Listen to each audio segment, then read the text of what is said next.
Sadanam Shri Gurun Vaishnavam Sha Shri Rupam Sagrajatam Sahagana Raghunathan Vitam Tam Sajivam Sadvetam Savadutam Parijana Saritam Krishna Chaitanya Devam Shri Radha Krishna Padam Sahagana Lalita Shri Vishakanvitam Shcha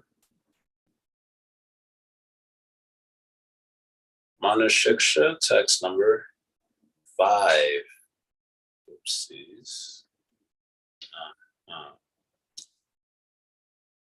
Asa cheshta kashta pradavikata pasha liberiha prakamam kamadi prakatapatapati vyatikarai galhe badwa hanye ham iti bakabe vartma panagane Guru Tvam Putkaram Abati Sayata Tvam Mana Ita.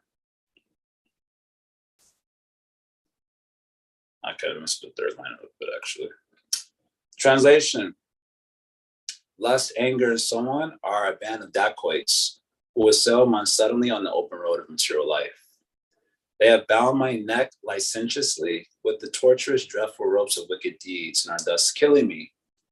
O mind, speaking in this way, you must grievously cry out to the powerful, merciful devotees who are the protectors of the path of devotion, leading to Shri Krishna, the killer of Bakasura. And your piteous cry, they will surely protect you from such a condition. Jai. So in the previous verse, Srila Raghunath Das Goswami had mentioned about the external obstacles. The external obstacles were considered to be asadharta, hearing or speaking about the asad topics, and also hearing mukti katha. These are external obstacles to bhajan. And this verse, he speaks about the internal obstacles of bhajan. So iha, in this world, kamadi prakatapatapati vyatikarai. In this world, vyatikarai, they have met together. They have come in a group. Or who is this they? A question that seems very relevant today. Meeting together. Who are they who are meeting together? Kamadi, kama, etc. So kama, etc. means lust, basically, and etc. means anger, greed, pride, bewilderment, moha, and envy. These 6 together, they're met together. Iha, here. Iha means here in this material world. Prakatapatapati, on the open road of material life. The road is just open. Just like if you're traveling from one location to another, and you happen to travel through some dangerous area, and there are no police around, and no guardians around, then the road is just wide open. Any one of the dacoits, they can come and attack you, and there's no one there to protect you. So the material world is kind of like this, prakatapatapati. It is like an open road. At any moment, these dacoits will come and attack. And how will they attack? So that is also mentioned. Asat cheshta kashta pradavikata pashalibhe. They will attack by binding one with the rope. The rope is qualified also, kashta pradavikata. This rope is dreadful, torturous. Rope of asat cheshta. Asat cheshta means the, endeavors for material activity, asat, basically. Wicked deeds is how it's been translated, asat cheshta. Basically, for the life of bhajan, anything that is not in pursuit of bhajan is like a wicked deed. Not in pursuit of bhajan or in support of it is a wicked deed. So these dacoits, they come together and bind one with the rope of licentious deeds. And in this way, they are killing our bhajan. They're not allowing bhajan to happen. In the 7th canto Srimad Bhagavatam, Hiranyakashipu asked this question to Prahlad Maharaj when he decided that now I will kill this fellow. I had enough of him. I'm personally going to take the responsibility of killing my son directly. So he asked him, what is the source of your power by which you defy me? Famous statements. And there Prahlad Maharaj says, that the source of my strength is the source of your strength. It's Vishnu. And you need to give up this demonic mentality of thinking in terms of friends and enemies. Except for the uncontrolled and misguided mind, there is no enemy in this world. Except for the uncontrolled and misguided mind, there is no enemy in this world. Raghunath Das Goswami is therefore giving instructions to the mind. And then he says this particular verse, this is verse number 7, 8, 10, also very nice verse. Dasyum purasyana vijitya lumpato, manyante eka sajita disho dasha. Jitatmano gyasya samasya dehinam sadho swamoha prabhava kutapare. So he says, in former times, there were many fools like you who did not conquer the 6 enemies that stole away the wealth of the body. These fools were very proud, thinking, I have conquered all enemies in all the 10 directions. But if a person is victorious over the 6 enemies and is equipoised over all living entities, for him, there are no enemies. Enemies are merely imagined by one in ignorance. So these enemies are internal, and they're the ones that are actually sabotaging prosperous life, than to speak of sabotaging our bhajan. Even the material life is sabotaged by these 6 enemies. The scientists, they are always very proud of creating various objects of sense gratification, which are actually the downfall of humanity, honestly speaking. Although often people speak of technology, for example, as something neutral, it is practically being seen that since the advent of the technological revolution, the quality of life is increasingly eroded at a very rapid pace. So they're very good at creating the objects that destroy the quality of human life. One time, one sadhu was asked in Vrindavan, the question came up that if these sages were so smart, then how come they didn't create the technology that we have today? And this person was asking the question, kind of in the spirit of a secular person, was saying, well, if they were so smart and wise, then why didn't they create technology? And the sadhu gave the reply, he said, because they are wise. They didn't give the technology. In fact, in the Mahabharata, going off a little bit here, but in Mahabharata, when Arjuna says Mayadanava, Mayadanava, he is like the engineer for the asuras and devatas. He can create many wonderful things. So Mayadanava was attacked by, I think, is it Indra? And he was saved by Arjuna. So he wanted to reciprocate with Arjuna. So he offered him technology, some special technology by which he can improve, his service of Kshatriya work. And Krishna forbade Arjuna for embracing that, just showing the danger of such a thing. So anyway, the point is simple enough that we've created many things that seem to erode the quality of human life very fast. But we have not created any technology or any medicine that can remove this problem. Kama, etc., kamadi, the enemies that are inside, which are sabotaging the quality of even material life, what to speak of spiritual life. Even the quality of material life is compromised by these enemies. Prahlad Maharaj is saying, for one who has conquered these enemies, then for him there exists no enemies. And for one who has failed to conquer these enemies that are internal, then everywhere he goes, he will see friends and enemies. And that way, the quality of his life will be destroyed by these enemies. So if this is true for the materialistic person, he's saying this to his father, who is Hiranyakashipu. Hiranyakashipu means he's a materialist. So your material life is being sabotaged by your internal enemies. So if this is true for the materialist, how much more so it is true for the sadhaka whose concern is his bhajan, his inner life. If you don't correct this inner dilemma, if we don't correct it, then our life of bhajan will be finished. So we need to address this internal enemy. So how can this internal enemy be addressed? So Srila Bhaktivinoda, actually all the commentators, they all make reference to Bhagavad-Gita. Dayato vishayam pungsang sangasya shubhajayate, sangat sanjayate kama mat kroda vijayate, kroda bhavati samoha samohat shmiti vibrahma. Shmiti brahmsha buddhi nasha pranashyati. They all make reference to this particular verse from Bhagavad Gita 262, 263. Very famous verses. The context of the verse is Krishna in 261 speaks about himself as the main cause of the success in sadhana. The specific sadhana being discussed in context is Buddha Yoga. Our acharyas tell us that can refer to Karma Yoga or it can refer to Bhakti Yoga. In context of the progression of the topics of Gita, it's more precisely seems to refer to Karma Yoga.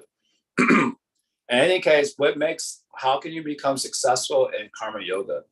So Arjuna had asked the question, how does the yogi sit? By which he means, how does he prevent his inner world from running after the objects of the senses? Very difficult. It's very hard to sit peacefully. You may have noticed it, even when you're trying to chant japa. To sit peacefully is very difficult. Why? Because as soon as you sit, you can start to feel the agitation in your subtle body. That little itch to start walking, check your phone, just move around, scratch your head, just anything but sit. You immediately, when you try to just sit, and this is probably part of the reason why we're told to sit and chant japa also. Vedanta Sutra says meditation means sitting down. You have to sit. In any case, when you sit, you can really feel the agitation in your psychic body. It's just screaming to reach out to the sense objects. Immediately you feel it. So this is a very good question, Arjuna. How does the Sthita Pragya, how does he sit? And the sitting here means, how does he keep his inner world from running after the objects of the senses, by which he's able to sit peacefully in meditation?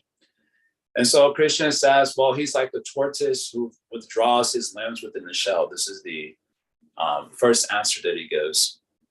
He's just like the tortoise who withdraws his limbs within the shell. The idea here is that and Prabhupada's purport is very nice. He says the accomplished yogi is one who can engage his senses according to his plan. I like that sentence, because often our senses are engaged not according to our plan. So one, just as a tortoise brings his limbs out when he decides, so the senses are brought out by the yogi when he decides, not otherwise. That's how controlled he is in his inner world. So someone may give response to this. Well, even someone who is sick controls his senses, right? If he becomes sick, he's told he can't eat certain objects. And therefore, he also seemed to be very controlled in relationship to certain sense objects. So what is the difference between the sick person and the Sthita Pragya? So then in 259, Krishna speaks that, well, the difference is that Vishaya, what is that? God, what's the verse? Vishaya vinivartante. Vinivartante. Yeah, Vishaya vinivartante. Niraharasya. So this sick person, he engages in fasting, near ahara. He engages in not eating the sense objects. But inside there is rasa varja. Inside there is desire for the sense object.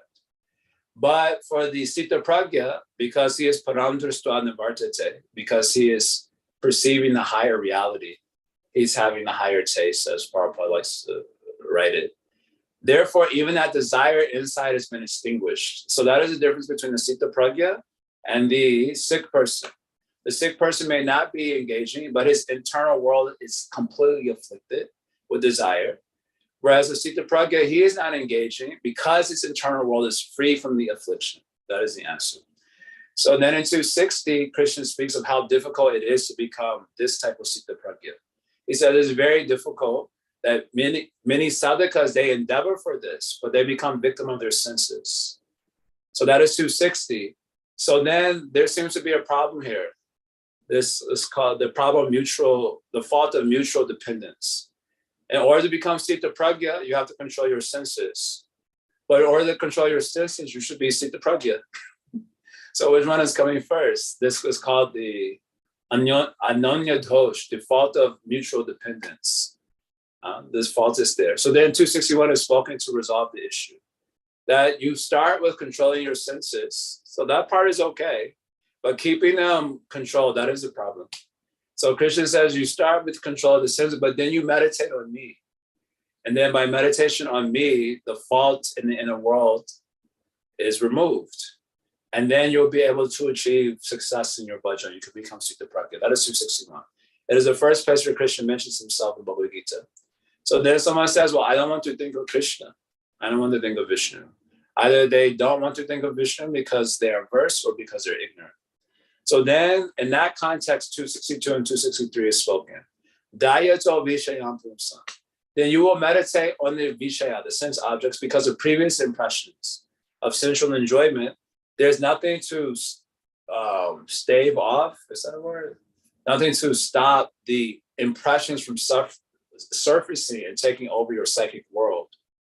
And so, so due to previous samskaras, you will meditate on the sense objects.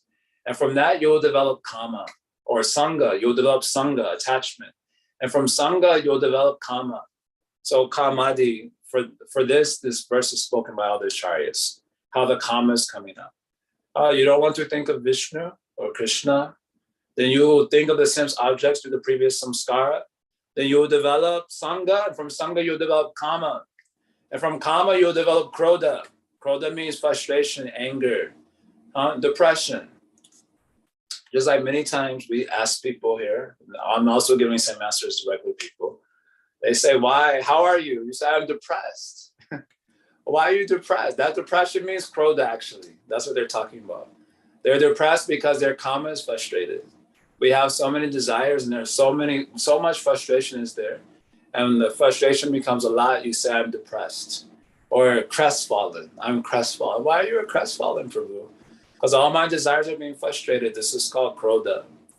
Krodha bhavati sammoha. From krodha comes sammoha. So sammoha means delusion, complete delusion. And what is this delusion? The delusion is you start to lose the ability to discern what I should be doing, what I should not be doing. That is how Baladevi Vibhushana's communists come in. Our acharyas are called Baladevi Vibhushana also.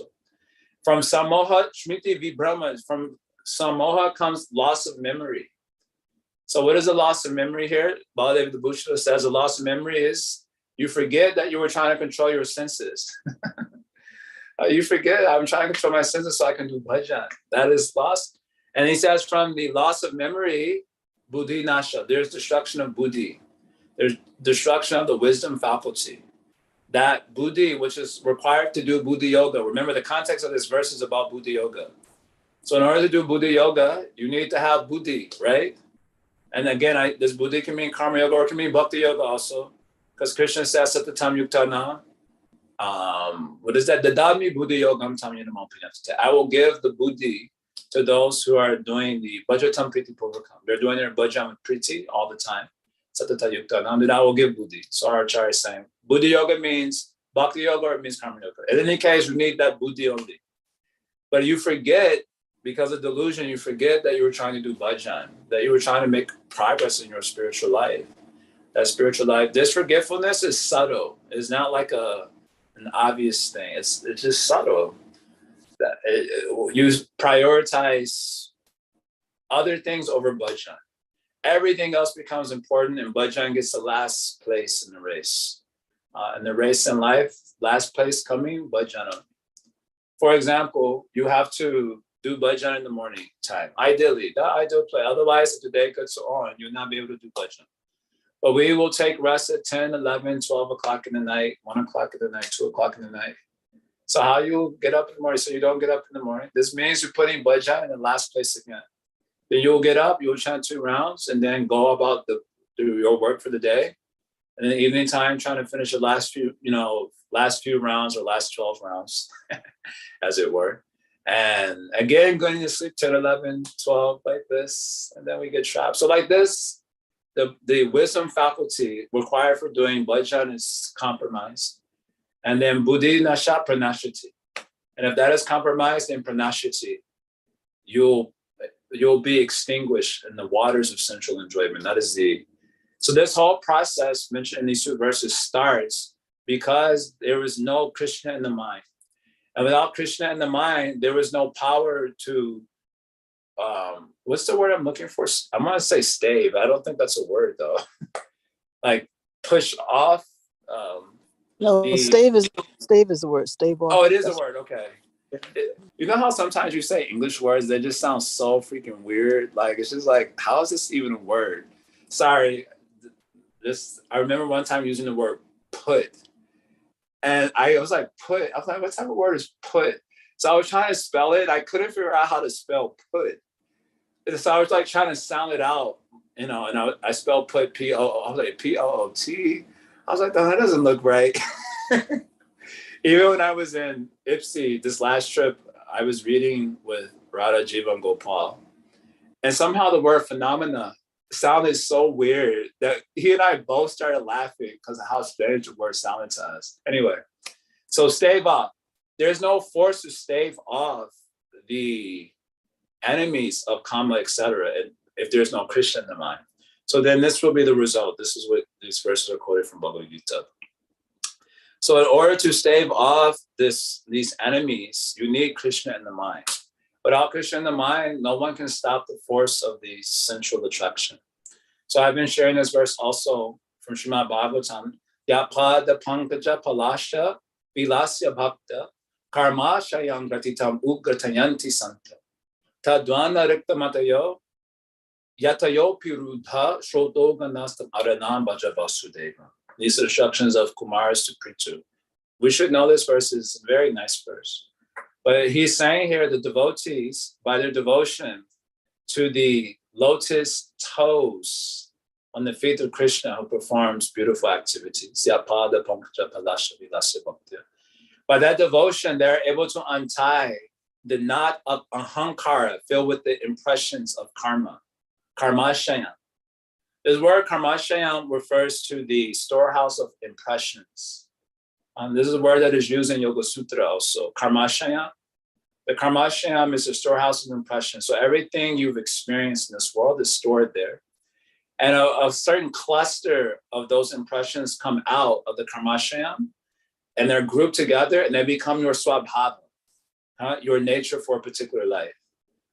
So that's basically where the swabhava, this is my nature. Where does that come from? Well, it comes from the storehouse of impressions. And according to karma, karmic inheritance, daiva, then a certain amount of these impressions come out of the psychic karmashayam, and then they're grouped together and they form the swabhava, your nature. And from this swabhava, then that becomes your nature for the particular life. So this swabhava, karmashayam gratitam, this swabhava made very strong. It's very hard to break this thing.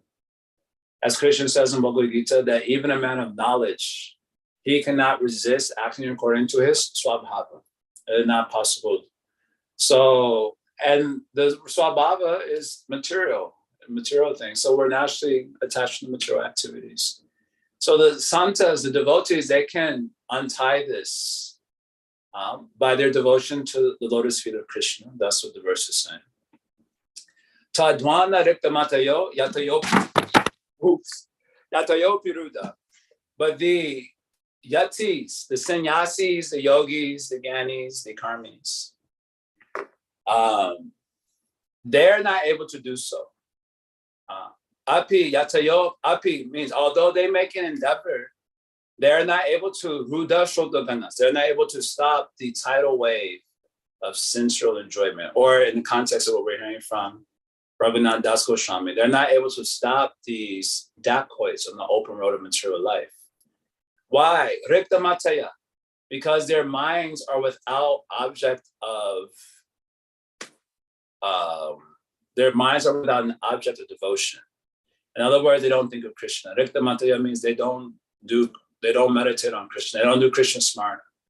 So because they don't do Krishna smarna, then being empty-headed, you have empty heads, There's a different meaning of empty head. Because of being empty-headed, empty minds, they cannot stop these enemies, and therefore they are destroyed by them. Shotogana means the riptide of sensual enjoyment pulls them into the ocean of sensuality, and they are finished. So this is of course, this is true for the sadhaka, as is true for any one of these gyanis or yogis and so on. If we don't have Krishna smarna in the mind, then this will be the effect. Srimad Bhagavatam is telling. So in order to stop these, in order to stop the enemies on the open road of material life, there should be a Krishna there inside the mind. That's the point here. Only with the Krishna inside the mind is there a power strong enough to stave off these enemies who will otherwise tie you with the ropes of wicked deeds. And again, the word wicked deed, translated here, wicked deed is asat cheshta. So the asat activities, anything not nourishing or supportive of bhajan is asat cheshta. Then your bhajan life will be finished. So how do you get that Krishna in the mind? That is the question then. Because all jivas in this material world, we have a particular issue called paratattva jnanam samsarga bhava. We have an absence of the awareness of the absolute reality for a time without beginning. That is our problem. And because of that problem, we suffer from what is called tat by mukhya. We're turned away from tat, that paratattva, that reality. Being turned away from that reality, then Maya is able to catch us and furnish our psychic world with the objects of sensual gratification, the avastava vastu. Our whole mind becomes filled with that because of this problem. So how do you solve this problem? If the problem is taught by mukhya, being turned away from that reality due to a beginningless absence of awareness of that reality, so then the solution is to turn toward that reality. Tat samukhyata, turning toward that reality, or turning towardness. A turning towardness is a solution to the problem. So how is that turning towardness made possible? So that is sadhu sangha. That is only by the sadhu sangha can this effect of turning towards Bhagavan be made possible, and otherwise it is not possible. So yesterday we also quoted that verse. Again, it's coming up in this regard. Bavar pravar gasa brahmatoya dhabavech.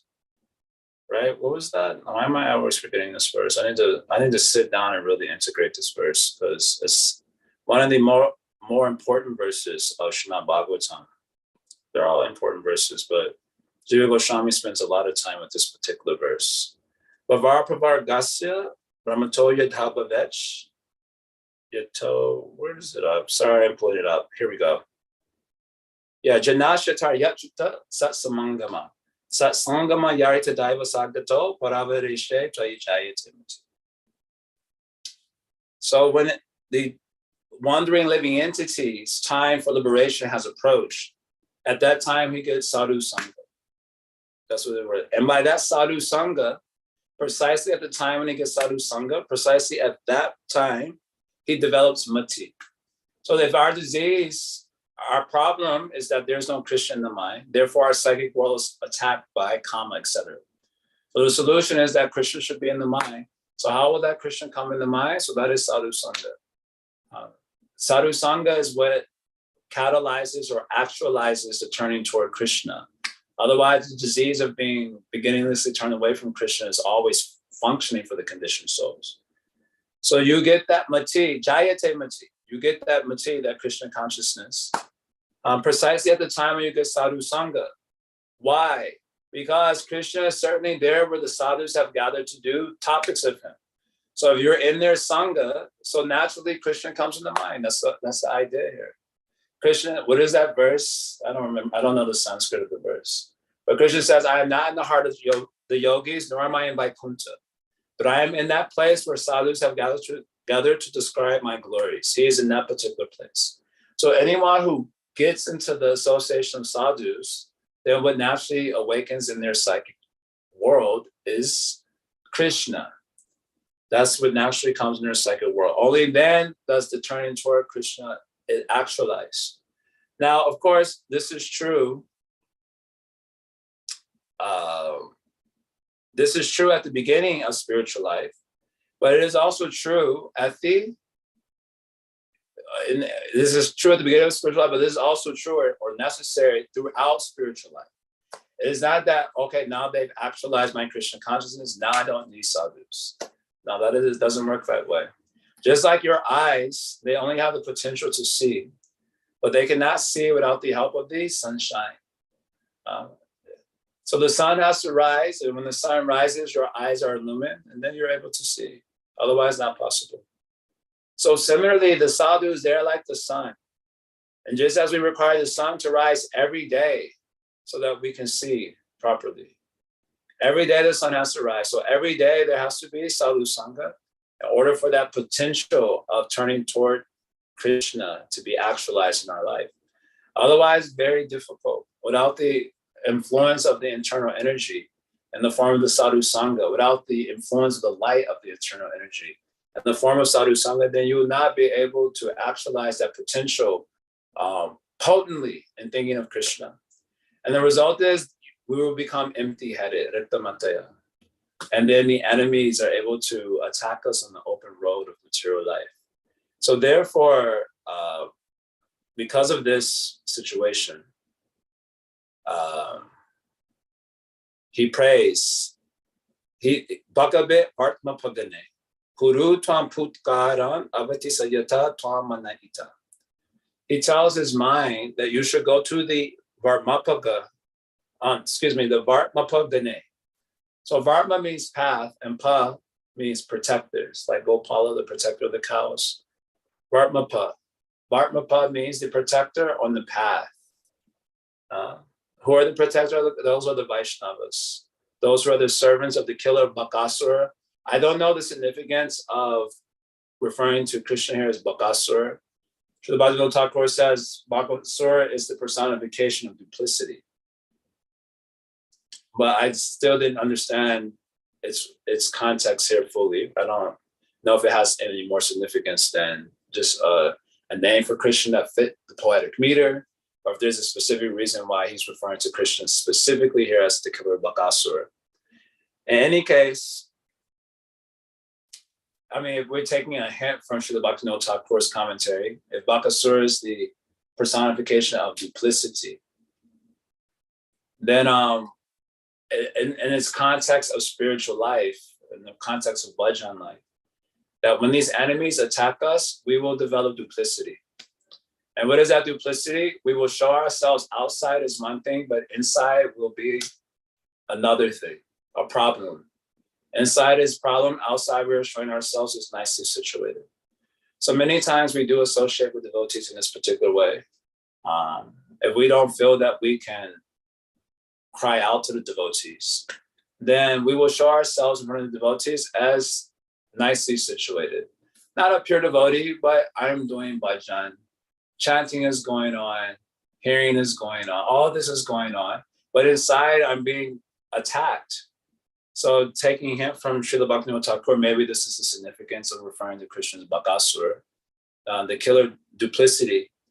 This statement, Raghunatha Das Goswami is telling you need to piteously cry out to the Vaishnavas, Kuru Tvam Putkaram, loudly. Hey, on the open road of material life, being attacked by lust, anger, etc. And they've bound me with the wicked deeds. They've bound me with the ropes of wicked deeds. And this way they're killing me. So, iti. Gale bhadva hanyam. In this way they're killing me. Iti. In this way, you should go to the sadhus and say like this to them. We should say like this to them. And then they can give us protection because they are Ratmapagane. They are protectors on the path of bhajan. So then they can give us protection. So what's stopping us from crying out to the sadhus? So point here is that the only way to save off the enemy's karma is if Krishna is in the mind. In order for Krishna to be in the mind, that potentiality in the soul is actualized by sadhu sangha. So we should cry out to sadhus that I'm losing my bhajan life because of these enemies, because I'm not able to keep Krishna smarna in my mind. I'm not able to do it on my own strength. And now the enemies are taking over my psychic world. So you cry out to the sadhus, they can save us from this. So what is stopping us from doing this? So that is pride. That's why in the first instruction, he said, Sada dhambam hitwa, give up pride. What is the pride? The pride is that abhimana. We all have this abhiman that I'm somebody in the material world. Then when you came to the devotional sangha, you realize you were nobody. You know, devotees were ensured that we felt like we were nobody, which was good. But then we become a devotee of some sort, and then we get another abhimana. You understand? The abhimana of being a devotee. And until we have attained sadhya bhakti, or higher levels of sadhana also, but sadhya bhakti, then this is like a helpful ego, but it is an ego nonetheless. You understand? In other words, we don't really have the ego, the imperishable ego of being a devotee. We don't have the imperishable ego of being a devotee. Therefore, you can see people leave devotional service also. They become devotees and they also leave devotion, isn't it? Both happens. Why they leave? Because that ego of being a devotee was temporary ego. Now, this temporary ego could be helpful for getting the imperishable ego of being a devotee. You understand? It's like Prabhupada gives example of if you want to remove a thorn, then you take another thorn and remove it. Some splinters come in the finger. So you take another splinter and you remove that splinter and then you throw both splinters out. So we have a devotional ego that is helpful for doing bhajan. But you can lose that devotional ego also if you do aparad also, or if we have this issue in our inner world and we're not able to cry out to devotees, we may lose our bhajan life. We may lose that temporary devotional ego that was helpful for bhajan. That may get lost. So we have to cry out to the devotees. I have no imperishable ego of being a devotee. I'm in a very dangerous situation. I can be lost in this situation also. And then by their power, we can be saved and not otherwise. So we're being encouraged to cry out to these devotees. What is that verse when Hiranyakashipu has asked Prahlad Maharaj how he became devotee? So Prahlad Maharaj said, don't worry. You will never develop Krishna mati. Matirna Krishna parata sutova. Mitobi padeta griha vratana. Madanta gobir vishutam tamishram.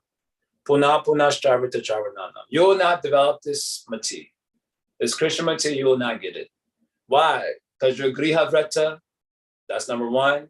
Your vrata is to remain in the house. That is problem number one. Problem number two, adanta gobir, your senses are completely untamed. You have no sense of control. And again, senses are a part of the psychic body also. So it's another way of chastising your inner world is completely afflicted. And therefore, puna charvita charananam, you're showing that which has already been shewed. And you can't stop this. So you will not develop this Krishna mati. So how you get it? So in verse number 32, he says this thing. Naishamatis tavaru kramangrem sprishartanato apagamoya arta. So he says, unless our mati, this word mati keeps coming, unless our mati touches the lotus feet of the devotees, unless our mati is bathing in the dust of the lotus feet of the devotees. So again, that means bathing in their Vaishnava character, their Vaishnava instructions, etc., etc. Then anartha apagama, then the removal of anarthas cannot take place. And the main anartha is we don't think of Krishna. The main anartha is we're tied by mukyata. The quality of being turned away from God is the main anartha. Other anarthas are symptoms of this root anartha. So that anartha will not be removed without this sadhu sangha. So we need to be able to have the ability to cry out, but because of pride, we don't do it. So this is our dilemma. That's why the first instruction is coming said that damba hitva, give up this damba. If we don't give up damba, the abhiman, even now we have devotional abhiman, that's what I was saying earlier. So we gave up the material abhiman. What is the use of this material stuff? Being a CEO, being this, that, and the other. That is all empty. Okay, fine. But now we have bhakta, a sort of bhakta abhiman, but it's not imperishable.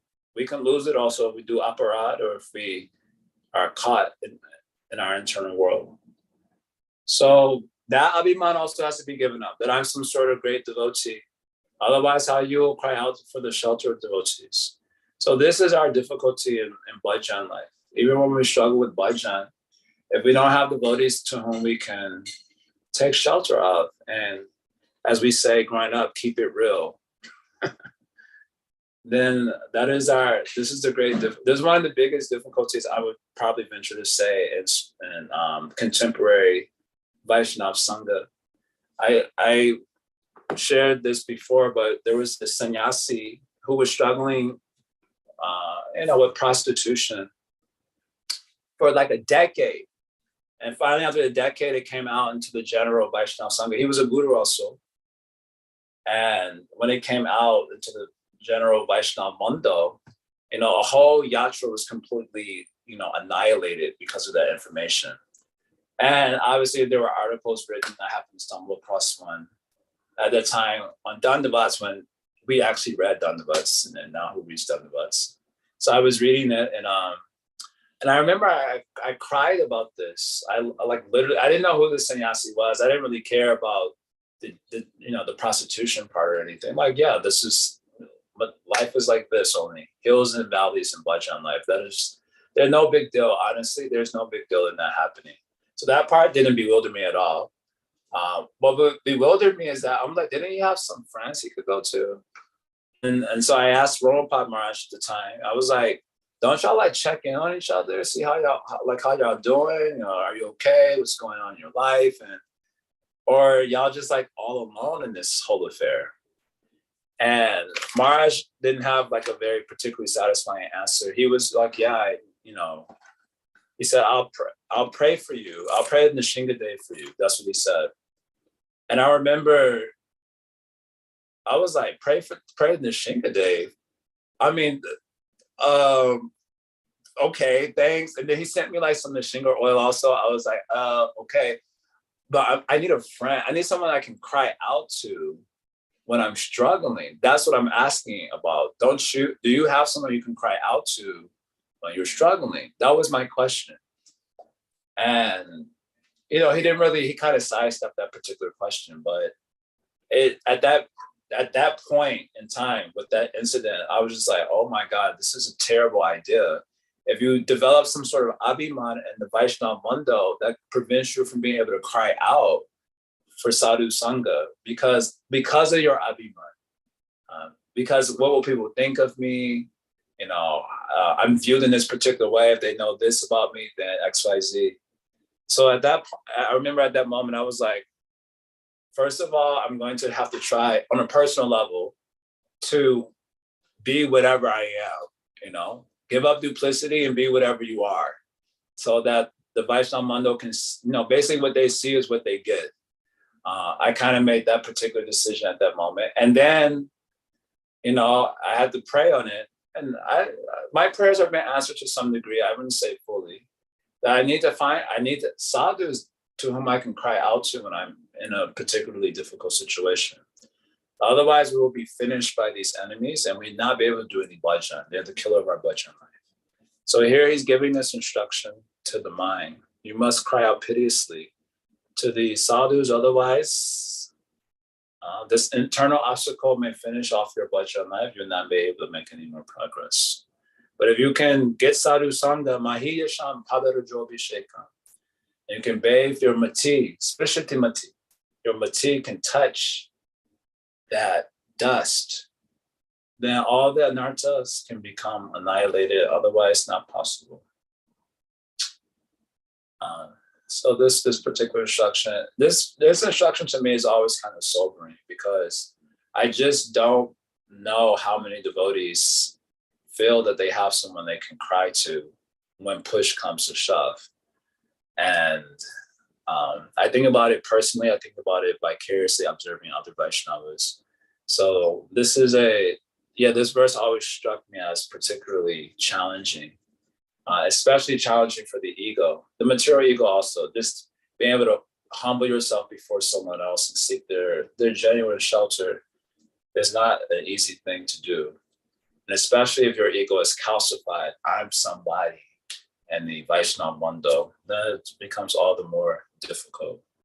So yeah, I always found this particular verse in Shiksha to be extremely sobering because how many devotees find that, I don't know. In any case, we have to find it if there's to be hope in our bhajan life. So we'll stop there and see if anyone wants to say anything. Pride that I'm good and I don't need help. Yeah, there's that pride.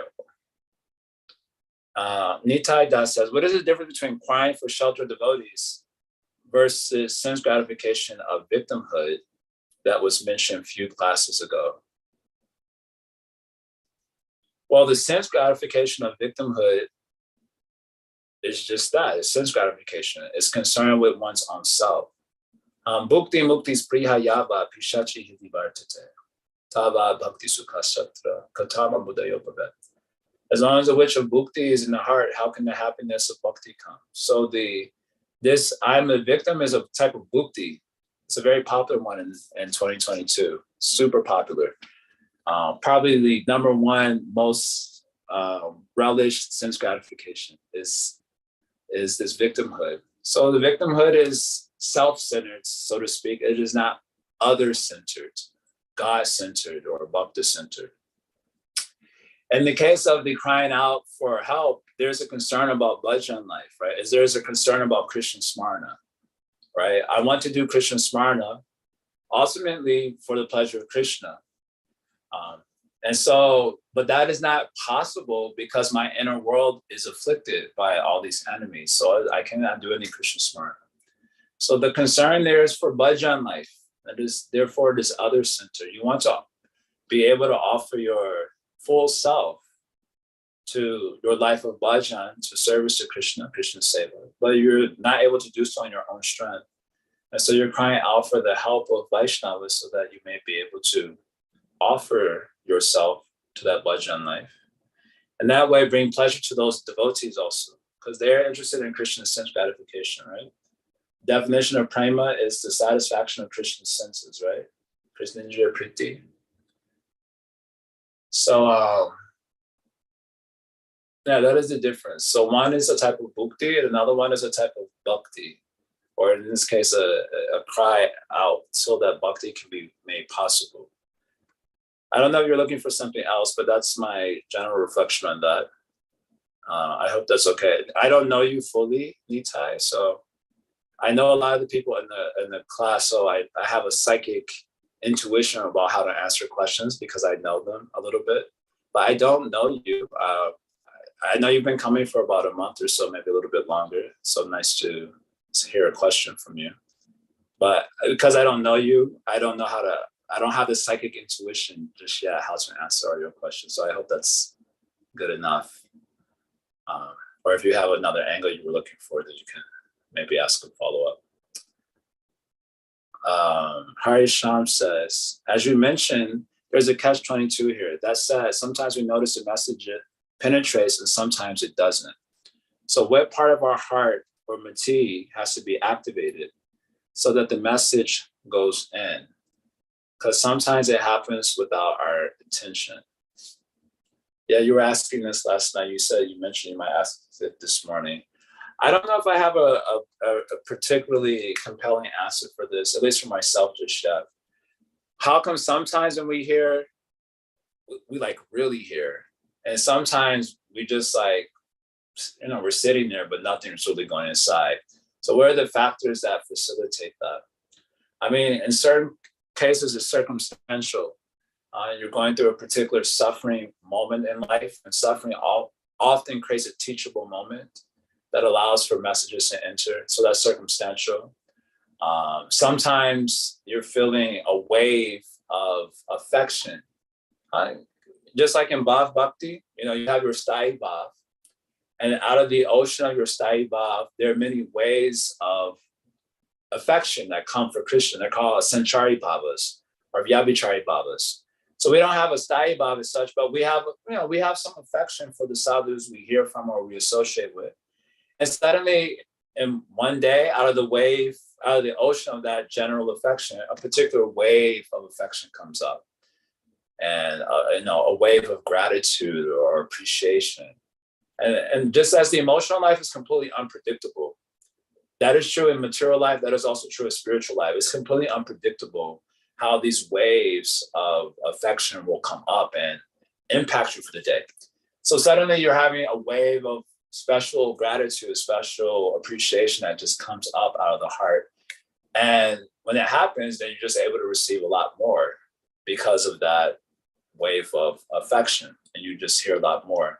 Now, I guess for persons who have perhaps like a more ritualized practice of gratitude or ritualized practice of affection, like maybe they're journaling about it, or they try to do something to keep their hearts like in that gratitude space so that, they can receive that, because that's facilitating reception. In cases where we don't do that, then it may just be like the general emotional world. Somehow a wave of gratitude comes up that facilitates that. I was reading Bhakti Sandarbha yesterday. Second part. Bhakti Sandarbha has 3 parts. And the second part is about how bhakti is actualized in the life of a conditioned soul. And that's through sadhu sangha. And this verse, Bhava Pravargasya Brahmatoya Dabhaveja verse is quoted. So then Jiva Goswami brings up an interesting point. He says, well, if this is true, that precisely at the moment when you get sadhu sangha, that you become, you develop Krishnamati. But why is it not seen in all cases that this happens? And he gives the example of the Devatas, even though they associate with persons like Narada, they don't get Krishnamati. And they don't really have devotion. They just remain like, they're general devotees, but they remain more or less materialistic. They don't get the Krishnamati. And so in response to this, Jiva Goswami says that if someone has a background of offenses and therefore thinks that the sadhu is just like an ordinary person, like an ordinary pious person, or they have some disrespect for that sadhu, then even if they get association of the sadhu, they don't get Krishnamati unless that sadhu shows them special mercy. So he gives the example of Narada giving mercy to Nalakuvara and Manigriva, and also the example of Jadabharta giving mercy to, who is that? Raghunanda? I want to say Raghunanda. Rahugana, yes. So both Nalakuvara, Manigriva, and Rahugana, they were both offensive to the sadhus. So the sadhus had to show them extra mercy in order for them to get that Krishnamati.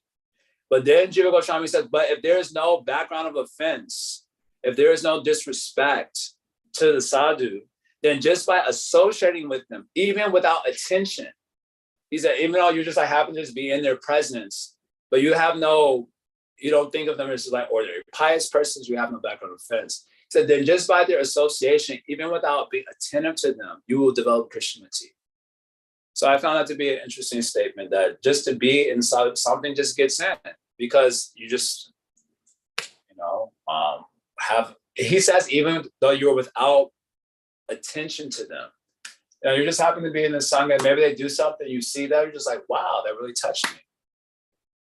So there's a sort of a kind of magical element to it. So in any case, so I guess my answer here, to summarize all of that, my answer is that sometimes our openness is circumstantial.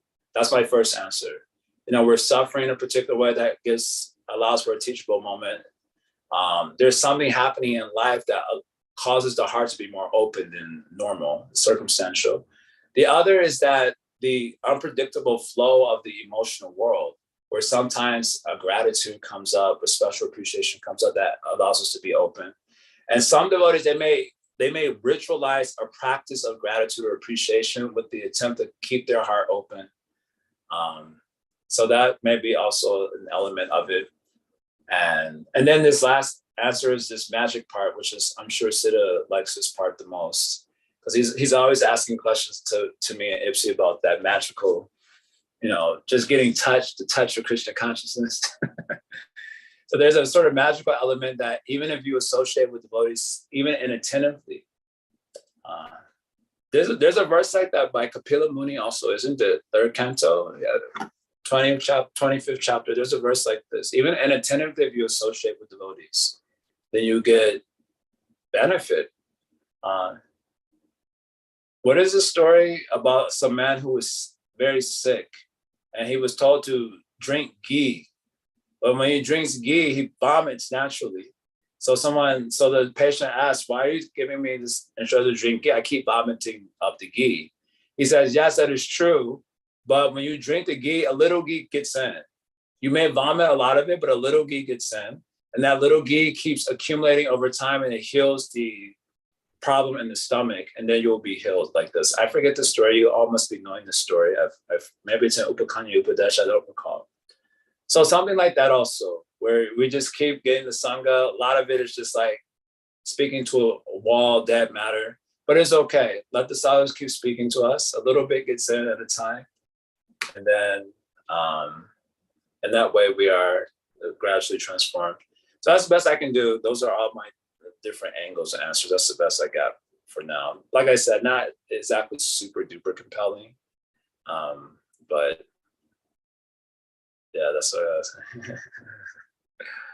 Okay.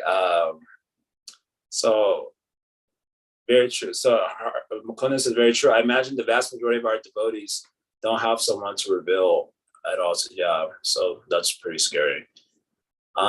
Sis says, what about the way, Siddhari, maybe, what about the way the other way around? It's difficult to find well-wishing sadhus who have time and energy to help one out.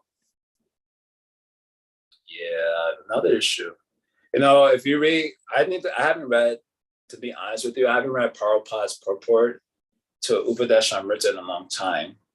Because I read it so much that I feel like it's a part of me, a lot of his purport. But in the verse, Drishtasva Bhava Janita Vapushasha Doshaya, he speaks in that particular verse, he speaks about, the verse is telling us not to look at devotees from the material point of view, according to their swabhava, so like their psychological condition in this life and their vapu.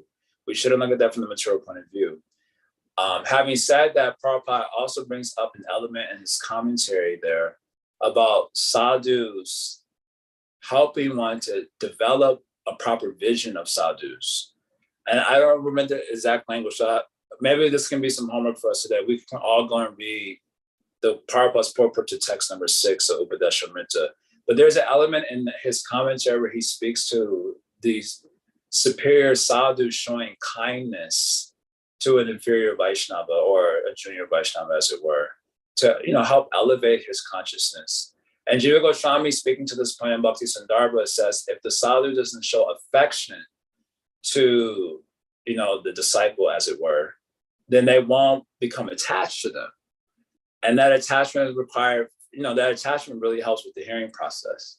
If you don't have attachment to sadhu, then you're not hear from them so attentively. So sadhu has something to do in that regard too.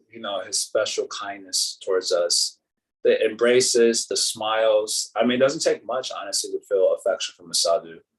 Of course, the time spent, even if it's a little time spent, but it's time spent with you and you only, so to speak, and you feel that.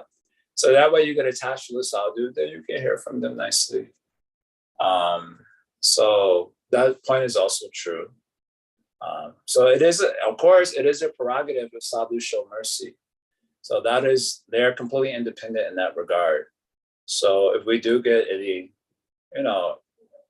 when kindness is shown towards us from such souls, it is not to be taken for granted. That is for sure, because they may or may not give it, and they don't give it to everyone. That is a fact. So much to be grateful for.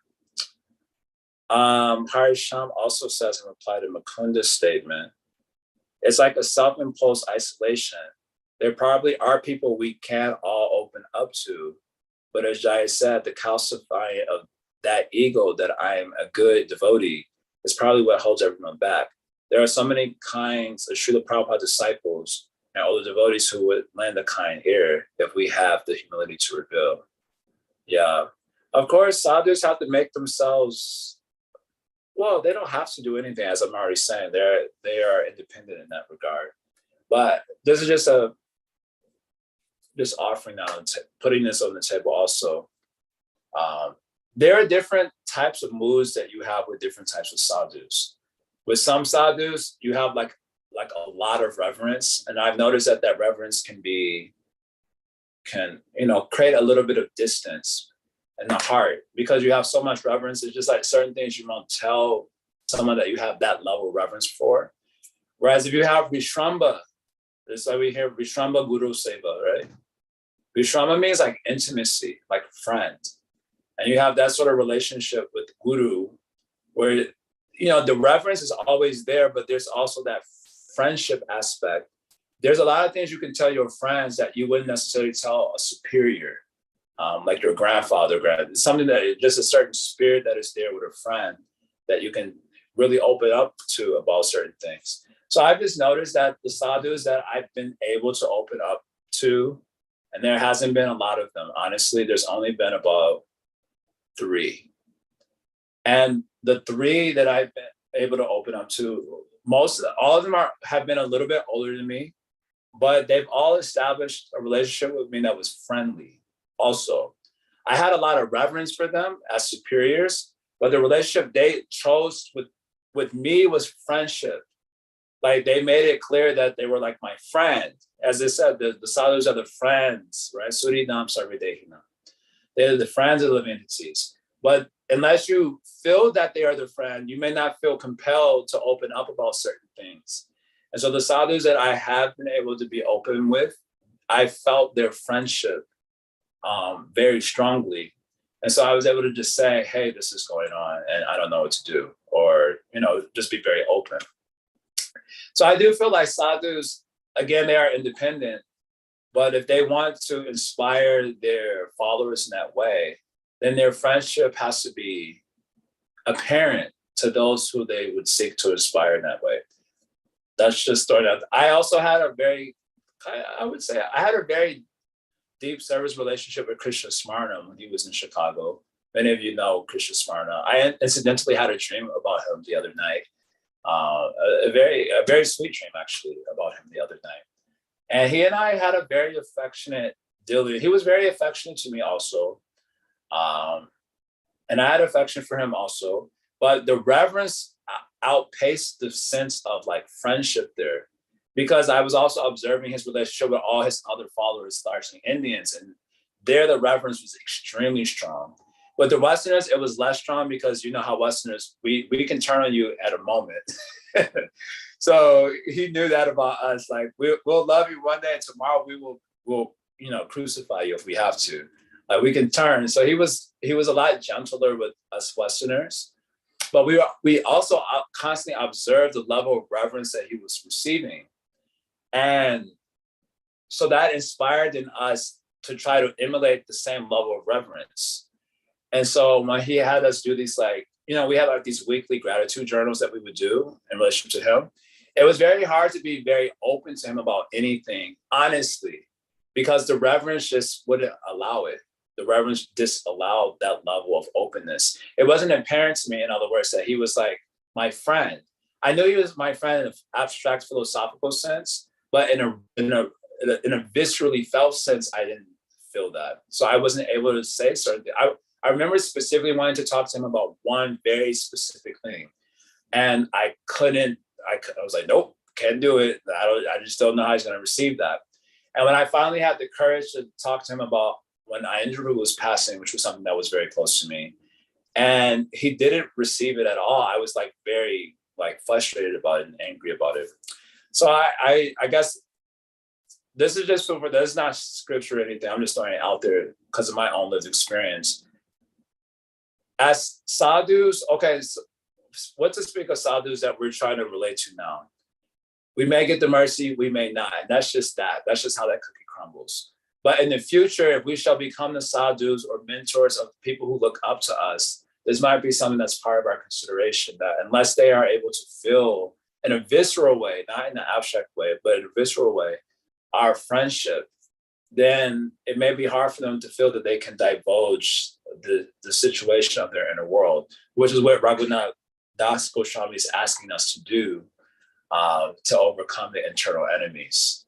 So in this sense, sadhus who want that from their followers, they may have some work to do in that regard also. Although they are completely independent, that we also accept. But just throwing that out there in the Shantajiva Goswami statement also. Athena says,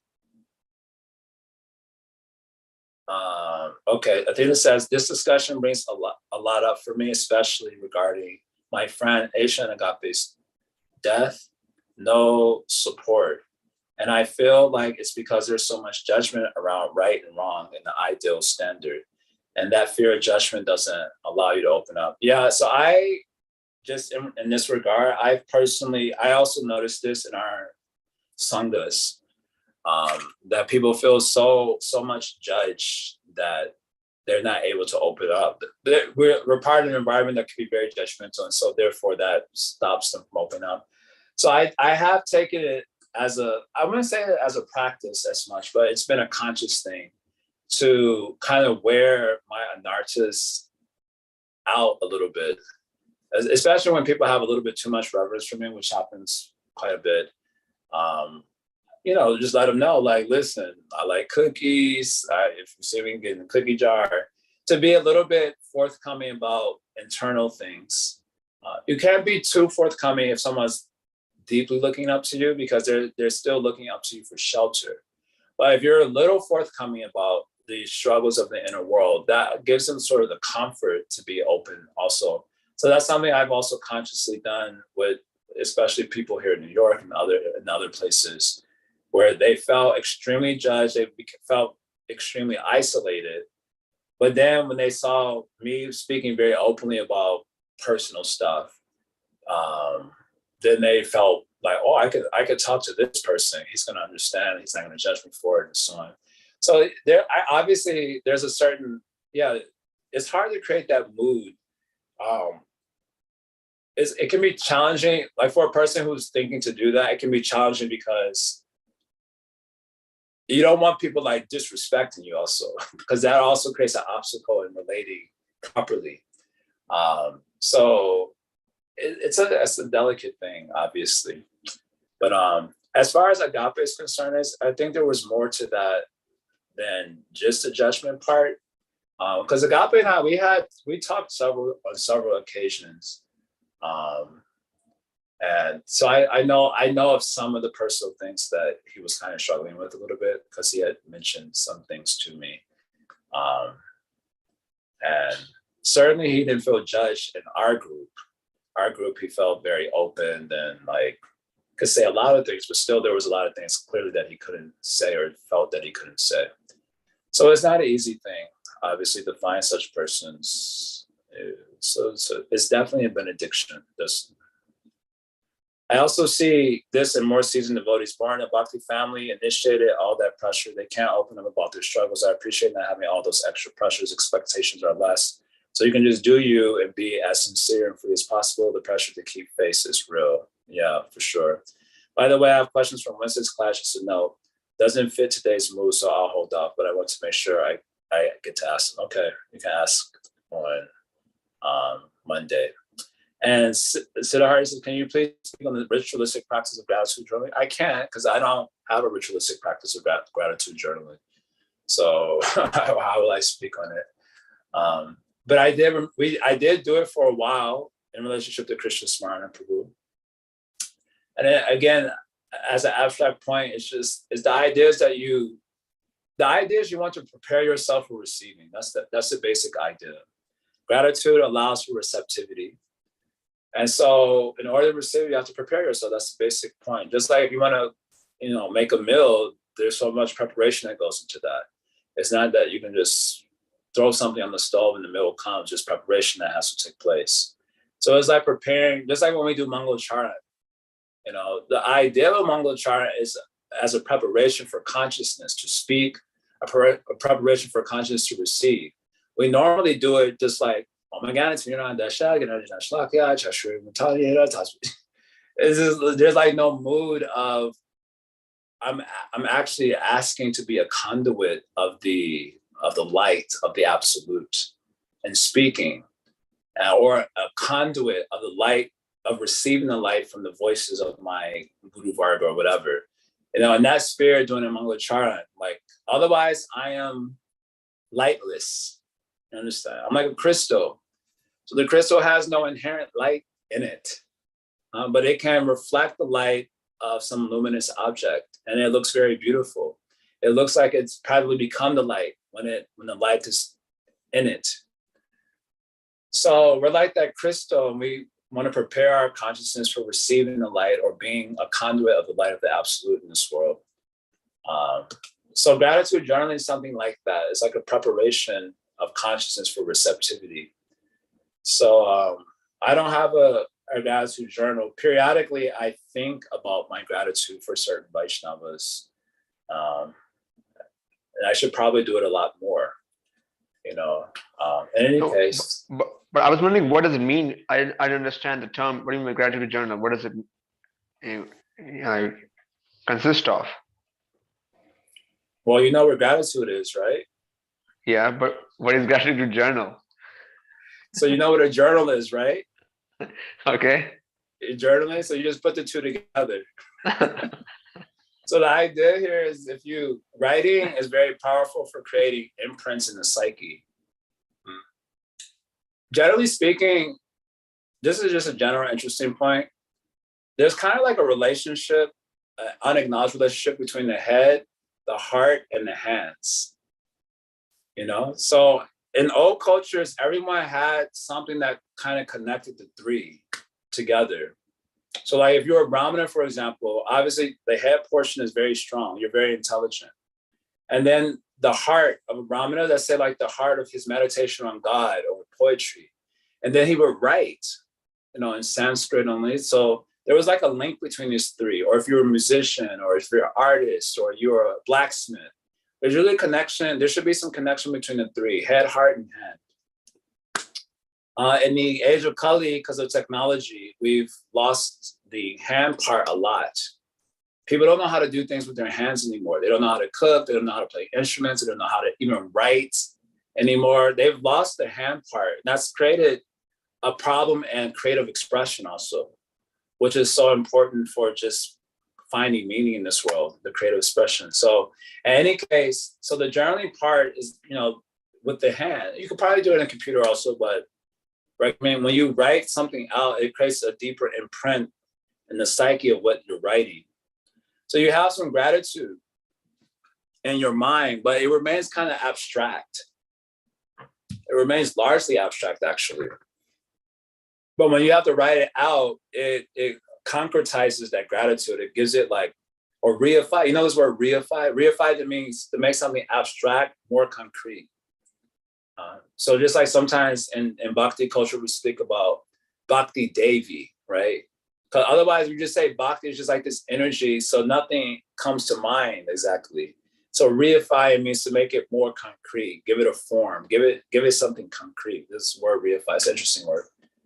So your gratitude, all of our gratitude is abstract, but when you write it out, it becomes concrete. Just like sometimes, for example, living in a Vaishnava community, you have gratitude for so many people, but you never say, or you don't write it out, but then it's their birthday, let's say. So on their birthday, you put it into something more concrete. You put it into words, you put it into some form that they can see. And it makes it real. Not only does it make it real for the person to whom you're offering gratitude, but it makes it real to you also. It creates a stronger imprint in the psyche when you do it. So the gratitude journal, I guess, is something like that, or for that purpose, to concretize the feeling that remains largely abstract, and being abstract may be largely, may lack impact, you know, where you're just thinking, oh yeah, I feel really grateful for it. And then you go on to the next thought. So it like lacks impact. But when you have to write it down, then it's pretty impactful.